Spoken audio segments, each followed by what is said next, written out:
BRS working president KTR పుట్టినరోజు సందర్భంగా ఖమ్మం జిల్లా అశ్వారావుపేటలో మెగా మెడికల్ హెల్త్ క్యాంప్ నిర్వహించారు. బీఆర్ఎస్ నాయకులు కాసాని పద్మ, డాక్టర్ ముఖ్య ఉదయ జ్యోతి ఆధ్వర్యంలో ఏర్పాటు చేసిన ఉచిత వైద్య శిబిరాన్ని రిబ్బన్ కట్ చేసి నియోజకవర్గ ఇన్ఛార్జ్ నాగేశ్వరరావు ప్రారంభించారు. ఈ కార్యక్రమంలో మాజీ ఎమ్మెల్యే తాటి వెంకటేశ్వర్లు, బీఆర్ఎస్ పార్టీ ముఖ్య నాయకులు, కార్యకర్తలు పాల్గొని కేటీఆర్ కు ముందస్తు జన్మదిన శుభాకాంక్షలు తెలిపారు. ఎప్పుడు మనం ఖమ్మమో కొత్తగూడెమో తీసుకెళ్లేవాళ్ళం సత్తుపల్లి. ఆ రకంగా మనం కేసీఆర్ గారిని అడిగితే వెంటనే 100 పడకల హాస్పిటల్ ఈ గిరిజన ఏరియాకి అసరాపేటకి ఇచ్చారు. 100 పడకల హాస్పిటల్ అసరాపేటలో సెంట్రల్ లైటింగు.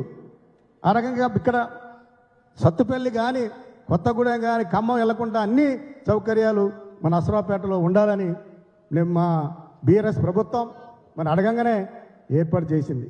ఆ రకంగా ఇక్కడ డిగ్రీ కాలేజీ లేదంటే డిగ్రీ కాలేజీ కూడా వెంటనే సీఎం గారు వెంటనే సంతకం పెట్టి డిగ్రీ కాలేజీ ఇచ్చారు.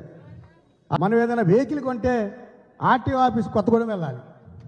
అదే ఆర్టీఓ ఆఫీస్ ఇక్కడ కూడా అప్పుడు మన అజయ్ గారు మంత్రిగా ఉంటే మంత్రి గారిని పెట్టుకొని అదే రకంగా మన కేటీఆర్ గారిని పట్టుకొని ఇమ్మీడియట్గా ఇక్కడ ఏర్పాటు చేసి ఆఫీస్ కూడా అరేంజ్ చేసాం. అది మనం ఉన్నంతకాలం నడిచింది. ఇప్పుడు దాన్ని పట్టించుకునే నాదుడే లేడు. ఇప్పుడున్న కాంగ్రెస్ గవర్నమెంట్ ఆ రకంగా చేస్తుంది.